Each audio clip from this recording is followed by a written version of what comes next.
Alright guys, welcome back to Formula 1 news. Rumours circulating that for 2023, Ferrari will have the strongest engine by far, but the particular word choice used to describe their engine for next year certainly brings back some memories of what we saw this season in 2022. Very much enjoy your thoughts in the comment section below. Hit the like button if you enjoy. Subscribe if you are new as always, I'd greatly appreciate it. This then the statement from Günther Steiner, of course, Haas, powered by Ferrari. They had a great start to this season, not just because the Ferrari engine was good at the start of the year, and they seemingly had to turn it down as the year progressed. But look, if you look at the DNFs chart, apart from Alpine and Alonso and really some Alpha Tauri issues at the start of the season, it was pretty much all Ferrari power unit related issues on the Alfa Romeo, on the Haas, and of course on Ferrari themselves. Now, of course, the engine is very powerful. We saw that towards the start of the season, and next year apparently it's getting even better. Günther Steiner says he expects Ferrari's engine to be a bomb in 2023. Now, I believe he said this initially in Italian, but it kind of has the same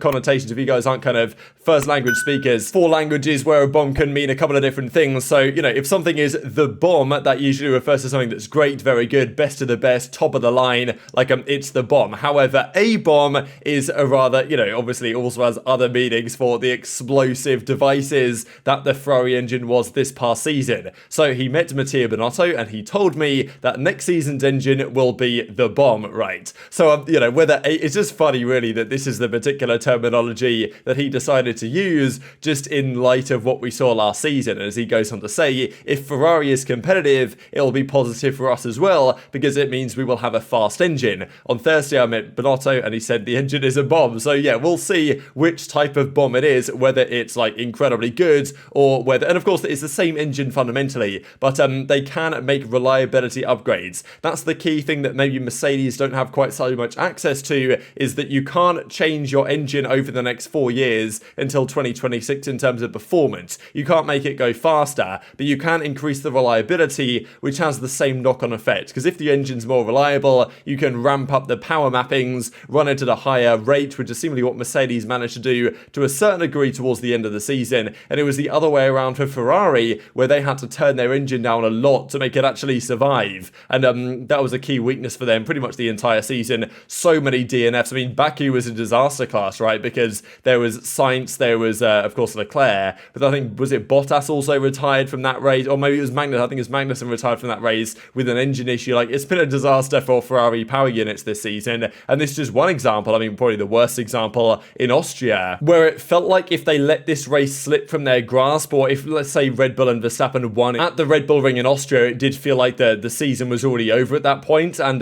look, they obviously went all out that weekend. They did manage to beat Verstappen, probably only because the tyre wear with the sprint races, with the lack of setup for the Red Bull seemed to be worse. But anyway, towards the end of the race, it looked like there was potentially going to be a 1-2 for Ferrari, because it looked very much like Sainz was going to get Verstappen as well, but then his engine exploded, and that wasn't so ideal. So yeah, that's the thing, right? I mean, this is just, I mean, the engine completely exploded here, right? You guys probably remember the footage at the time of just parts of the engine flying out the side of the car. Like, it was a complete explosion. It wasn't just a shutdown. It actually was a bomb. So, I mean, yeah, there you have it. So, yes, what's Ferrari's engine going to be like next season? That's the question. We've heard rumours for quite some time, even before the season began. Wolf reckoned, Toto Wolff, that we have a feeling that the Ferrari has the most powerful engine. And by the numbers, by the data of what we have access to, that probably is the case. Ferrari, its peak performance of that engine is better than any other engine on the grid right now, but they haven't been able to run it at that peak level because it will explode. The rumours coming out in May suggested that Ferrari's engine is about 5 to 6 horsepower more powerful than the Red Bull and about 10 horsepower more than Mercedes, which is quite significant, right? In terms of, you know, 1,000 horsepower engine, that's a good, you know, percent difference here or there. It's not absolutely mega, but it is nonetheless something of importance. Now, apparently next season, it's going to get way better even than that. Now, of course, at the end of this season, there were serious issues in Mexico. I think the key issue was their turbo. Like, their turbo seems to really struggle at those altitudes. I think it's like a smaller turbo than the other teams run. So the weaker air or the thinner air really affects their turbo a lot. And they had to turn down massively to just survive the race, basically, back in Mexico. And that's why they were just nowhere near the pace for the front runners. They could have been if they turned their engine up, but more than likely the engine would have exploded. Now, Charles Leclerc, of course, took his 6th internal combustion engine this season. They took a lot of penalties and they had to. Now, in Texas, in Austin, they said they'd improve the reliability. And if those upgrades worked, they would bring them in for 2023. And apparently now they do understand what they're doing and they can can bring some further upgrades. We saw these rumours a couple of weeks ago now that suggested Ferrari's power unit never ran at its maximum power level, which in fairness no engine runs at its maximum power level, but apparently they could unlock another 25 to 30 horsepower. Now that's very significant indeed.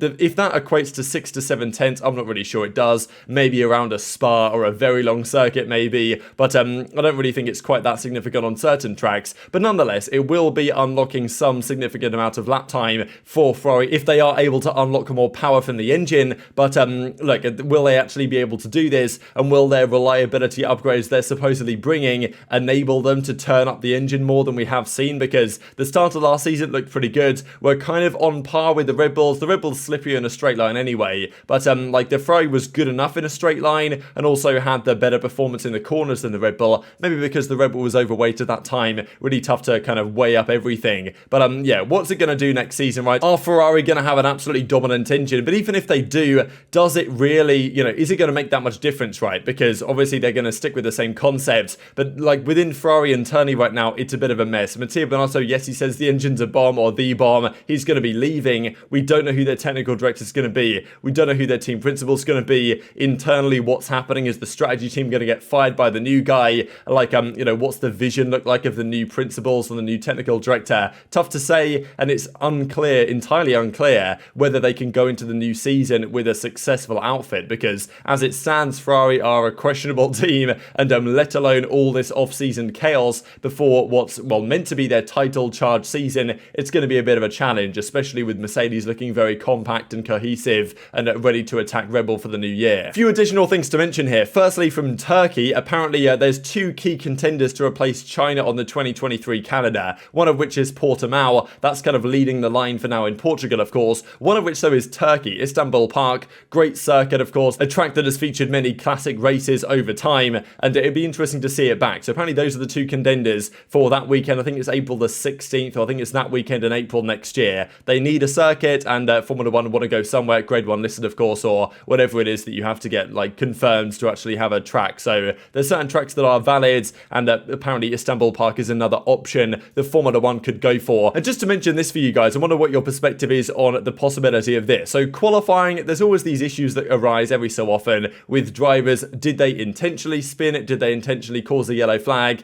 Did they intentionally cause a red flag for the session to effectively lock in the qualifying positions? Now, apparently there's a lot of pressure on Formula 1 to introduce penalties for drivers that cause yellow and red flags in qualifying and ruin the laps of those behind it. We even saw this, there were some questions about George Russell in Brazil. He went off the track. I don't think like him going off the track there at turn 4 was intentional, but when he was off the track into the gravel, he went onto that bit of tarmac and then just spun the car into the gravel. Like, you can argue why people thought that was a little bit suspicious, because that then brought out the flag. GG's, qualifying's over, with the rain coming down more than it already was. So this, of course, one example for Perez in Monaco. There's been a lot of questions over the past 3 or 4 weeks or so as to whether this was deliberate or whether it was not. One that almost certainly was deliberate, I would say, is probably this one, the Alonso incident in Baku that I've mentioned a few times, where he usually adjusts his brake bias coming into this corner. He just happened not to do it on this occasion, locks up, goes straight down the escape roads, and it kind of looked like he intended to do it, caused the yellow flag, and then Alex Albon's lap behind him was compromised by this, and therefore he couldn't complete a good lap. So it's a tactic that has been used many times in Formula 1 history to gain some advantage, and it's always difficult to say whether it was fully intentional or whether it was not. So, of course, everyone's got their opinion on it. Question is, what do you do about it, right? Because if someone causes a yellow or a red flag, like, what is the solution? Now, in IndyCar, what they tend to do is remove the best timed laps. So if a car causes a red flag condition, then the best 2 times laps of that car basically get disallowed. So the car can't continue, etc. This is like the full rule book here, but effectively the idea would be if a car causes a yellow or red flag, you remove their best lap time or their 2 best lap times. I don't know. That's one solution. Just like delete their best lap time if they cause a yellow or red flag, regardless of circumstances. Maybe that's the way to do it. I don't know. But they could just void all their lap times or something like that to make it mean that it's not beneficial for the driver in as many circumstances as is possible to actually, use this to their advantage. As I say, it has happened in the past. It may be some things are accidental, sometimes they're not, but